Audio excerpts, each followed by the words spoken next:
शर्म नहीं आई तुझे? अरे बोलता क्यों नहीं? सांस हो गया तुझे?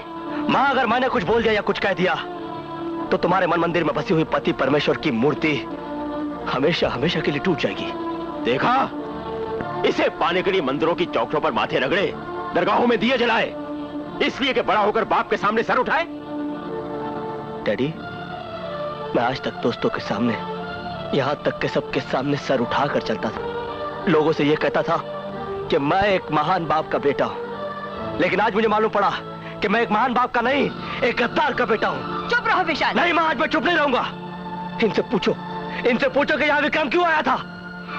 ये एक दानी का घर है, कोई भी झोली फैलाए आ सकता है। वाह वाह डैडी, क्या दानी इंसान है आप। आपने एक शरीफ और ईमानदार इंस्पेक्टर को जेल दान कर दिया।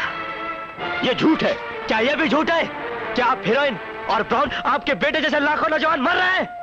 यू आर अ किलर, आप हत्यारे हैं।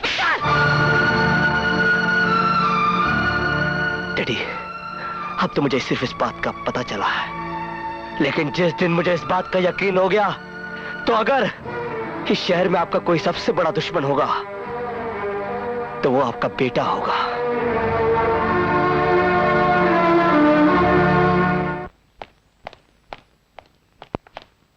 विशाल, क्या बात है माँ, बहुत परेशान नजर आ रही हो? तुम्हारे पिताजी तुमसे नाराज होकर रात को घर छोड़कर न जाने कहां चले गए।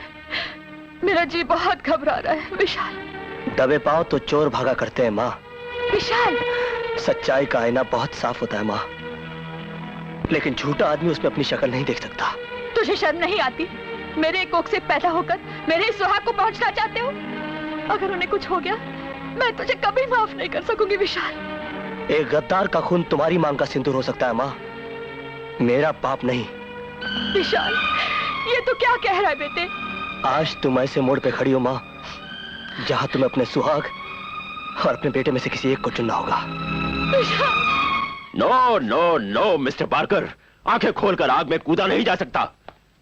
जब से हमारा आदमी डिफेंस पेपर के साथ पकड़ा गया है, सारे हिंदुस्तान का खुफिया डिपार्टमेंट हमारे पीछे हाथ धोकर पड़ गया है। बट मिस्टर जे किशन, तुम्हारे ऊपर करोड़ों रुपया खर्च हो चुका है।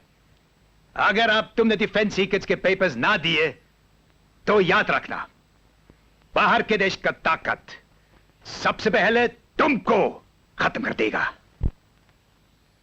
Do you understand?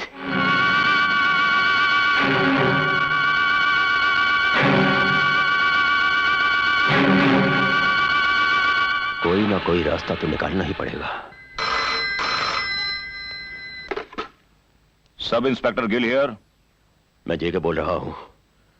गिल, इस वक्त मैं बहुत बड़ी मुसीबत में फंसा हुआ हूं। चारों तरफ से सीबीआई और सीआईडी ने जाल फैला रखा है। अगर तुम मेरी मदद करोगे तो किसी को शक नहीं होगा।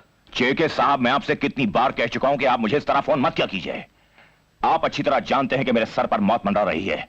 Shut up! अपनी हैसियत समझो। यह मत भूलो कि मैंने तुम्हें लाखों रुपए की रिश्वत खिलाई हुई है। कोई एहसान नहीं किया तुमने मुझ पर जेके। अगर तुमने मुझे लाखों की रिश्वत दी है तो मैंने भी तुम्हारा करोड़ों का काम किया है, समझे?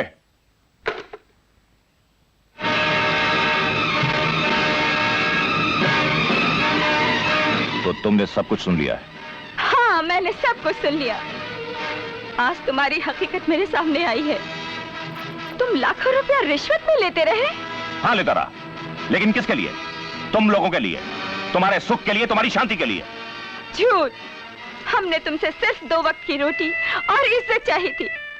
आज पता चला कि तुम हम माँ बेटे को हराम का जहर खिलाते रहे। याद रखना, औलाद से बढ़कर माँ बाप के लिए दूसरी और कोई दौलत नहीं होती। तुम्हारा ये रिश्वत का अभिशाप एक दिन हमें बर्बाद करके रख देगा। नहीं स्वर्णा, नहीं। मर गई तुम्हारी स्वर्णा। तुम्हारे जैसे पति की पत्नी होने से तो विधवा होना अच्छा है।